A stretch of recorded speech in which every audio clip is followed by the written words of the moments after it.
အခုဗီဒီယိုမှာပြထားတဲ့မီယထာလမ်းကြီးကိုတော့ Uganda Railway လို့ခေါ်ပါတယ်။ဒီမီယထာလမ်းကအရှေ့မိုင်ပေါင်း920ကျော်ရှည်လျားပြီးတော့ကင်ညာနိုင်ငံမွန်ဘာဆာမြို့ကနေမြို့တော်ဖြစ်တဲ့ Nairobi စာဖို့ဒေသတွေနဲ့ Savannah လွင်ပြင်တွေကိုဖျက်ဆီးပြီးတော့မှ Uganda နိုင်ငံကီဆူမာမြို့အထိကိုရှည်လျားတယ်ဗျ။အာဖရိကတိုက်ရဲ့နာမည်ကြီးဝီတိုရီယာရေကန်ကြီးရှိနေတာကလည်းဒီမြို့ပါပဲ။အာဖရိကတိုက်မှာနေမြေအမြောက်အများကိုကိုလိုနီပြုတ်ထားခဲ့တဲ့ဗြိတိရှ်အင်ပါယာက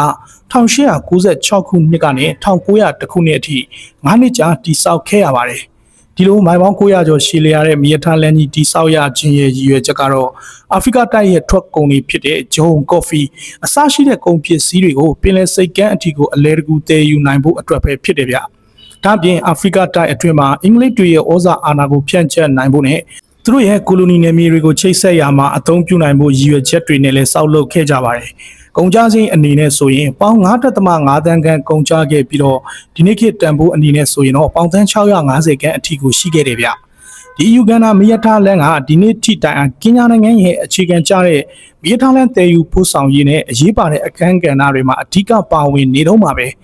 ဒါပြင်ကမှသမိုင်းဝင်မီယထာလန်ကြီးဖြစ်တာနဲ့အညီဒီနေ့ခေတ်မှာကမ္ဘာလက်ခရီးသွားတွေအတွက်လက်ပတ်လေးလာစရာနေရာတစ်ခုလည်းဖြစ်တယ်ဗျဒီလိုမျိုးကိုလိုနီခေတ်ရဲ့ပြားရုပ်တစ်ခုဖြစ်တဲ့မီယထာလန်ကြီးကအဲ့ဒီအချိန်ကအာဖရိကတိုက်ရဲ့ဖွံ့ဖြိုးတိုးတက်မှုတွေကိုကိုစားပြုနေတဲ့နေရာတစ်ခုဖြစ်ပေမဲ့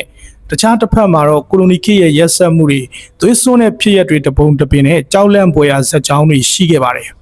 ဒီနေ့မှာတော့ဒီမီယထာလန်တီဆောက်ခဲ့စဉ်ကာလကဖြစ်ပျက်ခဲ့တဲ့ဖြစ်ရပ်ဆိုးကြီးတွေအများတွေကမှစာဖိုးလို့ခေါ်တဲ့ချင်းသင်းနှကောင်ကြောင့်လူပေါင်းရာနဲ့ချီပြီးသေဆုံးခဲ့ရတဲ့အကြောင်းကိုတင်ဆက်ပေးသွားပါမယ်။ဒီမီယထာလန်စီမံကိန်းကြီးကို1896ခုနှစ်မှာစတင်ခဲ့တာဗျ။အဲ့ဒီအချိန်ကမီယထာလန်ဆောက်လုပ်ရေးမှာအသုံးပြုနိုင်ဖို့အတွက်အိန္ဒိယနိုင်ငံကနေအလုပ်သမားပေါင်း3200ခန့်ကိုတောင်ခေါ်ယူခဲ့ကြပါတယ်။အဲ့ဒီနောက်ဒီစီမံကိန်းကိုစတင်ခဲ့ကြပြီးတော့ကင်ညာနိုင်ငံမွန်ဘာဆာမြို့ကနေစတင်ဖောက်လုပ်ခဲ့ကြတယ်ဗျမွန်ဘာဆာကနေမှမြို့တော်နိုင်ရိုဘီမြို့ကိုရောက်ရှိလာခဲ့ပြီးတော့1898ခုနှစ်မတ်လမှာတော့ဒီစီမံကိန်းရဲ့တစိမ့်တဒေသဖြစ်တဲ့စာဖို့ဒေသကိုရောက်ရှိလာခဲ့ပါတယ်ဒီနေရာမှာပဲအခုလိုကြောက်စရာကောင်းတဲ့ဖြစ်ရပ်ဆိုးတွေပေါ်ပေါက်လာခဲ့တာဗျအဲ့ဒီချိန်မှာဆိုရင်သူတို့ကမွန်ဘာဆာကနေပြီးတော့စတင်တိုင်းတာမယ်ဆိုရင်စုစုပေါင်းမိုင်100ကျော်အထိကိုဒီမီယထာလန်ကြီးကိုအောင်မြင်စွာဖောက်လုပ်ပြီးခဲ့ပြီဖြစ်ပါတယ်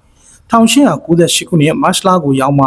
စာဖို့ဒေသကိုရောက်ရှိလာခဲ့ပြီးတော့ဒီဒေသကကင်ညာနိုင်ငံစာဖို့ East National Park နဲ့စာဖို့ West National Park နှစ်ခုရဲ့ကြားထဲမှာတည်ရှိတာဗျဒီဒေသကိုရောက်ရှိလာတဲ့အချိန်မှာတော့စီမံကိန်းရဲ့အင်ဂျင်နီယာချုပ်ဖြစ်တဲ့ဗိုလ်မှူးဂျွန်ဟင်နရီပက်တာဆန်ရဲ့ဦးဆောင်မှုနဲ့အတူအိန္ဒိယအလုပ်သမားပေါင်းထောင်နဲ့ချီပါဝင်ခဲ့ပါတယ်သူတို့ကတော့ရောက်ချင်းပဲဒီဒေသမှာမြေအနေထားလေးလာမှုတွေအလုပ်သမားတွေယာယီနေထိုင်ဖို့အတွက်ရက်ဖြင့်တဲ့စောက်လုပ်တာတွေအရင်ဆုံးလုပ်ခဲ့ကြတယ်ဗျဒီလိုနဲ့ပဲတလားကန်အကြာမှာတော့သူတို့ကမီယထာလန်ဖောက်လုပ်ရေးကိုစတင်ခဲ့ကြပါပြီ1898ခုနှစ်မတိုင်ခင်ကစာဖို့ဒေသမှာဖြစ်ပွားခဲ့တဲ့တော်ရင်ကယောဂါကြောင့်ပဲတော်ရိုင်းတိရစ္ဆာန်တော်တော်များများသေဆုံးခဲ့ရတဲ့ဖြစ်စဉ်တွေရှိခဲ့ဘူးလေဗျဒီထက်မှာကျွဲသမင်တောဝက်နဲ့မြင်းကြားလိုမျိုးချင်းသေးတွေရဲ့အစားအစာတွေဖြစ်တဲ့တိရစ္ဆာန်တွေလည်းအစမတန်အရေးအတွက်ကြာဆင်းခဲ့ရပါတယ်ဒါကြောင့်ဒီဒေသကအသားစားတိရစ္ဆာန်တွေအတွက်အစားအစာရှားပါနေတဲ့အချိန်မှာပဲရုတ်တရက်ရောက်ရှိလာတဲ့ဒီလူအုပ်ကြီးကိုသူတို့ရဲ့အစားအစာအဖြစ်သတ်မှတ်ပြီးတော့အမဲလိုက်တက်ဖြတ်စားတောက်တဲ့ဇလန်းတွေဖြစ်ပေါ်လာတော့တာပဲဗျဒီဖြစ်ရက်ကလည်းအန်ဂျူမီချင်းသေးအုပ်လိုပဲလူနဲ့ချင်းသေးတွေကြားတဲ့ကကြီးမားတဲ့ပရိပခတစ်ခုဖြစ်ခဲ့ပြီးတော့သမိုင်းမှာလည်းတိရစ္ဆာန်တွေရဲ့အဆိုးရွားဆုံးတိုက်ခိုက်မှုတွေကတစ်ခုအဖြစ်မှတ်တမ်းဝင်ခဲ့ပါတယ်ဆောက်လုပ်ရေးလုပ်ငန်းတွေစတင်ပြီးတော့မကြာခင်မှာပဲပထမဦးဆုံးတိုက်ခိုက်မှုကဖြစ်ပွားခဲ့တယ်ဗျဒီလုပ်ငန်းခွင်မှာလောက်ကိုင်နေတဲ့အိန္ဒိယအလုပ်သမားတယောက်ကစာဖို့မြစ်ကမ်းဘေးနားလေးမှာအိပ်ပျော်နေတော့မှာပဲချင်းလေးတစ်ကောင်ကရုတ်တရက်ဝင်ရောက်တက်ဖြတ်ပြီးတော့ဆွဲယူသွားခဲ့ပါတယ်အဲ့ဒီနောက်ဇက်တိုက်ဆိုသလိုပဲစောက်လုပ်ရေးလုပ်ငန်းခွင်ကအလုပ်သမားတွေတယောက်ပြီးတယောက်ချင်းလေးတွေရဲ့အမဲလိုက်စားတောက်ခြင်းကိုခံခဲ့ရတယ်ဗျမကြာခဏချင်းလေးနှစ်ကောင်ကလူတွေကိုအမဲလိုက်နေတာကိုတွေ့နေရတာကြောင့်ဒီစောက်လုပ်ရေးလုပ်သားတွေကစာဖို့ဒေသကချင်းလေးနှစ်ကောင်ကိုစာဖို့ Lioness လို့နာမည်ပေးလိုက်ကြပါတယ်အဲ့ဒီနောက်လုံသမားတွေကဒီချင်းသေးနှစ်ကောင်ရဲ့ရန်ကြောင်အလုတ်သိမ်းတာနဲ့သူတို့ရဲ့ရွက်ပြင်တွဲတွေကနေအပြင်ကိုတော့မထွက်ရဲကြတော့တဲ့အခြေအနေကိုရောက်ရှိလာခဲ့တယ်ဗ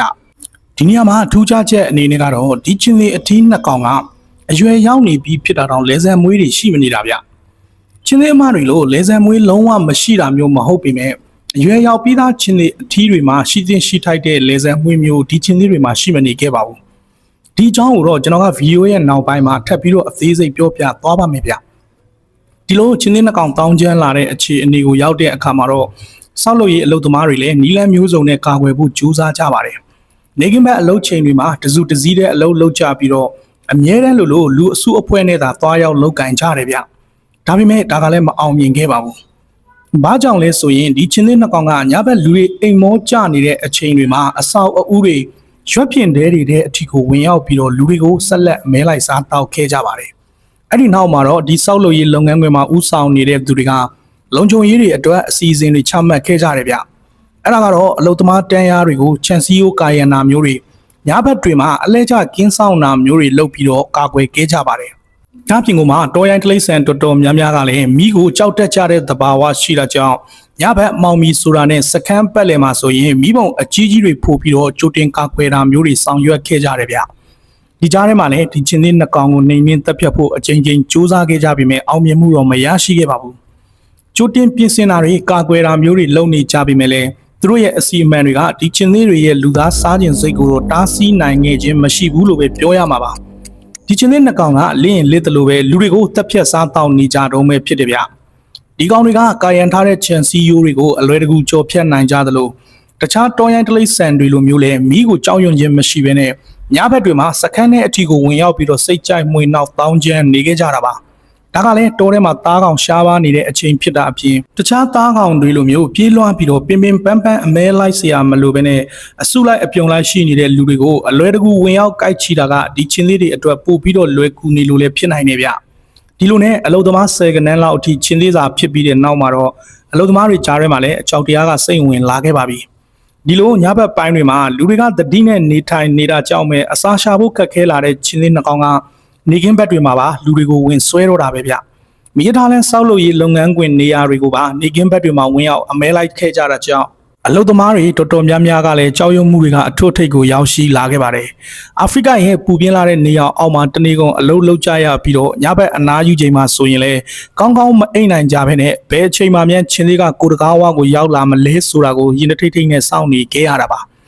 ဒါပြင်အလုံးလုံးနေတဲ့အချိန်အတွင်းမှာတော့ချင်းသေးစာဖြစ်သွားနိုင်တဲ့အခြေအနေတွေကလည်းရှိနေသေးတယ်ဗျအစားအစာဆေးဝါးလုံလောက်မရရှိတဲ့အပြင်အခုလိုမျိုးကြောက်မက်ဖွယ်ရာဖြစ်ရစိုးကြီးနေပါရင်ဆိုင်လာရတာကြောင့်အလုသမားတော်တော်များများကဒီနေရာမှာဆက်လက်အလုပ်လုပ်ဖို့ကိုစတင်ညှင်းဆန်လာခဲ့ကြတယ်ဗျရာနဲ့ချီတဲ့အလုသမားတွေကစာဘူဒေတာလုပ်ငန်းခွင်ကနေထွက်ပြေးခဲ့ကြပြီးတော့ကြံနေခဲ့တဲ့လူတချို့တဝက်ကလည်းဒီချင်းလေးတွေရဲ့ရန်ကမအေးမချင်းအလုခွင်ဝင်ဖို့ကိုညှင်းဆန်ခဲ့ကြပါတယ်ဒါကကဘာတဝက်လောက်ကိုသိမ်းပိုက်ထားတဲ့ဗြိတိရှ်အင်ပါယာအတွက်တော်တော်လေးကိုကောင်းချုပ်စရာဖြစ်စေခဲ့ပြီးတော့စာဘူဒေတာမီယထားလန်ဖောက်လုပ်ရေးလုပ်ငန်းခွင်ကလည်းအချိန်တိုင်းတာတစ်ခုတည်းကိုရက်ဆိုင်သွားခဲ့ပါတယ်ဒါကြောင့်ဗြိတိရှ်အစိုးရအနေနဲ့ဒီပြဿနာကိုဖြေရှင်းဖို့စီမံကိန်းရဲ့ဦးဆောင်သူဖြစ်တဲ့အင်ဂျင်နီယာချုပ်ပီတာဆန်ကိုတာဝန်ပေးခဲ့တယ်ဗျဒါကြောင့်ပီတာဆန်ကဒီစာဘူချင်းလေးနှစ်ကောင်ကိုနှိမ်နှင်းမှုတာဝန်ကသူ့အပေါ်ကိုလုံးရရကိုရောက်ရှိလာခဲ့ပါတယ်သူကဒေသခံမုတ်ဆိုးတွေကိုငှားရမ်းပြီးတော့ဒီချင်းလေးနှစ်ကောင်ကိုတပ်ဖြတ်ရှင်းလင်းခိုင်းခဲ့တယ်ဗျဒါကမအောင်မြင်ခဲ့တဲ့အပြင်တချို့အမဲလိုက်သမားတွေဆိုရင်စာဘူးချင်းလေးတွေရဲ့အစာတောင်ဖြစ်သွားပါသေးတယ်အဲ့ဒီနောက်မှာတော့ထောင်ချောက်တွေဆင်ပြီးတော့ဖန်စီဖို့ထပ်မံစူးစမ်းခဲ့ကြတယ်ဗျဒီစီစဉ်ကလည်းမအောင်မြင်ခဲ့ပဲနဲ့ပါနဲ့လွန်တဲ့ချင်းလေးနှစ်ကောင်ကအလွယ်တကူပဲထောင်ချောက်တွေကိုရှောင်ရှားသွားနိုင်ခဲ့တယ်ဗျနောက်ပိုင်းမှာအလုသမားတန်းရတွေအနီးနာကိုတန်ဆူးကြိုးတွေခင်းပြီးတော့ကာကွယ်တာတော့မှချင်းလေးတွေကအလွယ်တကူကြော်ဖြတ်နေနိုင်တော့မှာပဲဒီလိုမျိုးနီလန်းပေါင်းစုံနဲ့စူးစမ်းပြီးတော့အောင်မြင်မှုမရှိခဲ့တဲ့နောက်မှာတော့ပီတာဆန်တယောက်တော်တော်လေးကိုစိတ်ရှုပ်လာပါတယ်ဒါကြောင့်ပဲဒီချင်းလေးနှစ်ကောင်ကိုသူကိုယ်တိုင်ပြစ်ခတ်ရှင်းလင်းမှုဆုံးဖြတ်လိုက်တယ်ဗျအဲ့ဒီချိန်က1898ခုနှစ်ဩဂတ်လကိုရောက်ရှိနေပါပြီမိုးရာသီကိုရောက်လာတာနဲ့အညီတော်ရင်ဧရိယာမှာဖြစ်တာကြောင့်ရာသီဥတုကြမ်းတမ်းလွန်းပြီးတော့ငှက်ဖျားလိုယောဂမျိုးတွေကလည်းအလုသမားတွေစီမှာခံစားနေကြရပြီဗျ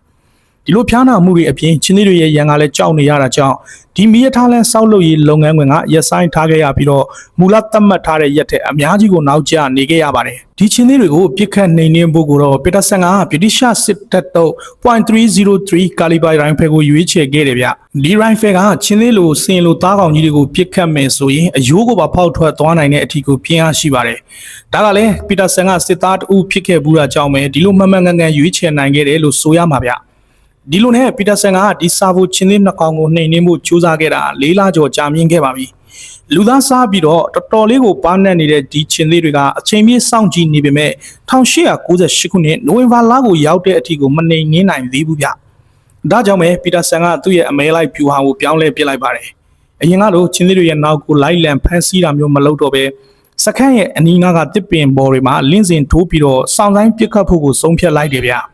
ျဒီလိုလင်းစင်ထိုးပြီးတော့ပစ်ခတ်ရတာကတော်တော်လေးကိုစိတ်ရှည်ရပြီးတော့အချိန်နဲ့တော်တော်ကိုပေးရတဲ့လုပ်ငန်းစဉ်မှာဒီလိုစိတ်ရှည်လက်ရှိနဲ့နေပိုင်းများစွာစောင်းဆိုင်နေခဲ့ပြီးတဲ့နောက်မှာတော့1898ခုနှစ်ဒီဇင်ဘာလ9ရက်နေ့မှာပီတာဆန်တယောက်စိတ်ရှည်ခြင်းရဲ့အကျိုးကျေးဇူးကိုရရှိခဲ့တယ်ဗျအဲ့ဒီနေ့ကစာဖို့ချင်းသေးနှစ်ကောင်ကလူတွေကိုအမဲလိုက်ဖို့အတွက်စကန်အနီးနားကိုချင်းကပ်လာခဲ့ပါတယ်ဒီလိုနဲ့ဂိုက်30အကွာခန်းကိုရောက်တဲ့အချိန်မှာတော့ဒီနှစ်ကောင်တွေကတကောင်ရဲ့လက်ပြင်နဲ့ဘိုက်ကြားတွေကိုပီတာဆန်ကတက်တက်ပစ်ခတ်နိုင်လိုက်တယ်ဗျဒီလိုမျိုးချက်ကောင်းကိုထိတာတော့မှလူသားစားပြီးတော့အစမတန်တန်ဆွဲနေတဲ့ဒီချင်းသေးကချက်ချင်းမသေးဆုံးခဲ့ဘူးဗျဒါကြောင့်ပဲဒီချင်းသေးကိုတက်ဖြတ်ဖို့ပီတာဆန်ကနောက်ထပ်6ချက်တိတိကိုပစ်ခတ်ခဲ့ရပါတယ်စုစုပေါင်းခန္ဓာကိုယ်အတွင်းထဲမှာကြီး6လုံးတိတိရောက်ရှိပြီးသွားတော့မှသာဒီချင်းသေးကအသက်စီဝင်ချုပ်သွားခဲ့တာဗျဒီလိုမျိုးလူသားစားဘူးထားတဲ့တလိပ်ဆန်တွေမှာပုံမှန်တလိပ်ဆန်တွေတဲ့အစမတန်တန်မာပြီးတော့ကျန်းတဲ့နေတတာကိုလည်းမကြာခဏတွေ့ရတတ်ပါတယ်ဒီစားဖို့ချင်းသေးတကောင်ကလည်းလူအများအများစားသုံးထားတာကြောင့်တနက်နဲ့6ချက်တိတိတောင်ပြစ်ခတ်နေခဲ့ရတယ်ဗျစားဖို့ချင်းသေးနှစ်ကောင်တွေကတကောင်ကသေဆုံးသွားပြီဖြစ်ပေမဲ့ကျန်တဲ့တကောင်ကတော့တနက်တန်ကြောင့်လန့်ပြီးတော့ထွက်ပြေးသွားခဲ့တယ်ဗျဒါကပြဿနာရဲ့90%ကိုပဲဖြေရှင်းနိုင်သေးတဲ့သဘောဖြစ်ပါတယ်။နောက်တစ်ကောင်ကိုအပီးပြက်ချေမုန်းနိုင်မှသာသူတို့ရဲ့ပေါင်တန်းချီကုန်ကျထားတဲ့မီးထားလန်းစီမံကိန်းကြီးကိုပြန်လည်စတင်နိုင်မှာဖြစ်တယ်ဗျ။ဒါကြောင့်ပဲပီတာဆန်ကနောက်ထပ်ချင်းသေးတစ်ကောင်ကိုပါပြစ်ခတ်နိုင်နေမှုထပ်မံစောင့်ဆိုင်ခဲ့ရပါတယ်။ဒီလိုနဲ့ပထမတစ်ကောင်ကိုပြစ်ခတ်နိုင်နေပြီးတော့ရက်20တိတိအကြာ1898ခုနှစ်ဒီဇင်ဘာလ29ရက်နေ့မှာပဲဒုတိယမြောက်စာဖို့ချင်းသေးကိုထပ်မံနိုင်ခဲ့ပါတယ်ဒီတစ်ခါမှာတော့ပီတာဆန်အနေနဲ့ပထမတစ်ကောင်တုန်းကထက်ကိုပုံမူနီးကပ်စွာပစ်ခွင့်ရခဲ့တာကြောင့်အလွယ်တကူနိုင်ခဲ့တယ်လို့ပဲပြောရမှာဗျဒီလိုနဲ့ပဲလူပေါင်းရာချီပြီးတော့တပ်ဖြတ်စားတောက်ခဲ့တဲ့ Savo Lions လို့ခေါ်တဲ့လူသားစားချင်းသေးကြီးနှစ်ကောင်လည်းအဆုံးသက်သွားခဲ့ပါတယ်ဒီချင်းသေးနှစ်ကောင်ကိုနိုင်ပြီးတဲ့နောက်မှာမီးထားလန်းစီမံကိန်းကြီးကပြန်လဲစတင်နိုင်ခဲ့ပြီးတော့ဒီနေ့တွေ့မြင်နေရတဲ့တမိုင်းဝင်ယူဂန်နာမီးထားလန်းကြီးဖြစ်လာခဲ့တာပါဒီချင်းသေးတွေကိုတက်ဖြတ်ပြီးတဲ့နောက်မှာတော့ပီတာဆန်ကချင်းသေးနှစ်ကောင်လုံးရဲ့အရေးကုန်တွေကိုအမတ်တရအနေနဲ့ခွာယူခဲ့တယ်ဗျအရွယ်အစားအနေနဲ့ခန္ဓာကိုယ်အရှိ6ပေအထိကိုရှိနေခဲ့ပြီးတော့ပုံမှန်ချင်းသေးတွေထက်တိတိတသားကိုကြီးမားနေခဲ့ပါတယ်ဒီလိုကြီးမားတဲ့အရေးကုန်တွေနဲ့အယိုးစုတွေကိုတော့ပီတာဆန်က1924ခုနှစ်မှာပြတိုက်တစ်ခုကိုပေါင်9000နဲ့ရောင်းချခဲ့တယ်ဗျဒါကဒီနေ့ခေတ်တန်ဖိုးနဲ့ဆိုရင်အမေရိကန်ဒေါ်လာ8000ခန့်အထိကိုတန်ကြီးရှိပါတယ်ဒီနေရာမှာဗီဒီယိုရဲ့အစမှာတော့ကျွန်တော်ပြောခဲ့တဲ့စားဖို့ချင်းသေးအထီးနှစ်ကောင်ကဘာကြောင့်လေဆန်မွေးတွေရှိမနေကြသလဲဆိုတဲ့အကြောင်းကိုဆက်လက်ပြီးတော့ပြောကြရအောင်ပါဒီစားဖို့ချင်းသေးနှစ်ကောင်ကအထီးတွေဖြစ်ပေမဲ့လေဆန်မွေးတွေရှိမနေတာကြောင့်သူတို့ကိုမြင်ရတဲ့အမြင်မှာကတော်တော်လေးကိုထိတ်လန့်စရာကောင်းနေပြီးတော့စိတ်သားဆန်တဲ့ပုံစံမျိုးတွေဖြစ်နေကြတာပါတကယ်တော့စားဖို့ဒေတာမှာဒီချင်းသေးနှစ်ကောင်ပဲလေဆန်မွေးမရှိတာမဟုတ်ပဲဒီဒေတာကတခြားချင်းသေးအထီးတော်တော်များများမှာလေဆန်မွေးတွေမရှိကြဘူးဗျနံပါတ်1အနေနဲ့ဆိုရင်ရာသီဥတုနဲ့တဘာဝပတ်ဝန်းကျင်ဆိုင်ရာအခြေအနေတွေကြောင့်ဖြစ်တယ်လို့သတ်မှတ်ရမှာပါ။စာဖို့ဒေတာကအရှေ့အာဖရိကရဲ့ပူပြင်းခြောက်သွေးတဲ့နေရာတစ်ခုဖြစ်တယ်ဗျ။ဒါကြောင့်ဒီလိုပူပြင်းလာတဲ့ရာသီဥတုမှာဆိုရင်လေဆန်မွေးတွေရှိနေတဲ့ချင်းသေးတွေအနေနဲ့အပူဒဏ်ကိုပို့ပြီးတော့ခံစားရနိုင်ပါတယ်။ဒါကြောင့်ပဲလေဆန်မွေးမရှိတဲ့ချင်းသေးတွေကပူပြင်းတဲ့ရာသီဥတုမှာခန္ဓာကိုယ်အပူချိန်ကိုထိန်းညှိပေးဖို့အတွက်ပုံမှုအထောက်အကူဖြစ်စေတယ်ဗျ။ဒါကတဘာဝကနေဖန်တီးပေးလိုက်တဲ့စင်ငယ်ပြောင်းလဲမှုဖြစ်စဉ်တစ်ခုပါပဲနံပါတ်2အနေနဲ့ဆိုရင်တော့မျိုးရိုးဗီဇဆိုင်ရာအကြောင်းရင်းလိုပဲသတ်မှတ်ရမှာဖြစ်တယ်ဗျစားဖို့နဲ့အနီးတစ်ဝိုက်ကချင်းသေးတော်တော်များများမှာလည်းလေဆန်မွေးတွေမရှိကြပါဘူးဒီလိုဗီဇရှိတဲ့ချင်းသေးတွေက reproduction လို့ခေါ်တဲ့မျိုးပွားမှုတွေဆက်လက်ဖြစ်ပေါ်လာတဲ့အခါမှာတော့ဒါကစားဖို့ဒေတာအနီးတစ်ဝိုက်မှာလေဆန်မွေးမရှိတဲ့ချင်းသေးတွေမျိုးပွားလာကြပြီးတော့ပြန့်နှံ့လာတာမျိုးလည်းဖြစ်နိုင်ပါတယ်ဒီအချက်ကိုတော့ချီကာဂိုပြတိုက်ကဒေါက်တာဘန်ပီတာဆန်ကစားဖို့ချင်းသေးတွေရဲ့ခန္ဓာကိုယ်အစိတ်အပိုင်းတွေကနေမှတဆင့်လေးလာတွေ့ရှိခဲ့တာဗျနံပါတ်3အနေနဲ့ဆိုရင်တော့ဟော်မုန်းဆိုင်ရာအပြောင်းလဲတွေကြောင့်ပါချင်းသေးတွေရဲ့လေဆန်မွေးတွေကအထီးဟော်မုန်းတွေဖြစ်တဲ့တက်စတိုထုန်းတွေနဲ့ဓာတ်ရိုက်ကိုသက်ဆိုင်နေပါတယ်လေဆန်မွေးပိုများပြီးတော့ပိုပြီးတော့နှက်မောင်တဲ့အကောင်တွေကအထီးဟော်မုန်းတွေပိုပြီးတော့များတတ်ကြတယ်ဗျချင်းသေးအချင်းချင်းတိုက်ပွဲတွေမှာဆိုလို့ရှိရင်အနိုင်ရတဲ့အကောင်တွေကလေဆန်မွေးတွေပိုပြီးတော့မဲနေတဲ့ချင်းသေးတွေဖြစ်နေတတ်တာကိုလည်းတတိထားမိကြလိမ့်မယ်လို့ထင်ပါတယ်လေဆန်မွေးအမဲအောင်ရှိတဲ့ကောင်တွေကအုပ်စုကိုဥဆောင်တက်ကြတာကိုရောမကြာခဏတွေ့မြင်ရမှာပါစားဖို့ချင်းသေးတွေကတော့လေဆန်မွေးတွေရှိမနေပေမဲ့သူတို့ရဲ့ရန်လိုမှုတွေမျိုးပွားနိုင်မှုတွေကိုတွေ့မြင်ခဲ့ရတာကြောင့်လေဆန်မွေးမရှိပေမဲ့အထီးတက်စတိုထရုန်းတွေတော့အပြည့်ရှိတဲ့ချင်းသေးတွေလို့သတ်မှတ်ရမှာပါဒါကြောင့်စားဖို့ချင်းသေးတွေလေဆန်မွေးမရှိရတဲ့အကြောင်းရင်းကဟော်မုန်းနဲ့တော့မသက်ဆိုင်ဘူးဆိုတာကိုသက်သေပြနိုင်ခဲ့ပါတယ်ဗီဒီယိုလေးကိုအဆုံးထိကြည့်ရှုပေးကြလို့အားလုံးကိုအထူးပဲကျေးဇူးတင်ရှိပါတယ်နောက်ဗီဒီယိုလေးတွေမှာပြန်လည်ဆုံတွေ့ကြပါအောင်စို့ခင်ဗျာ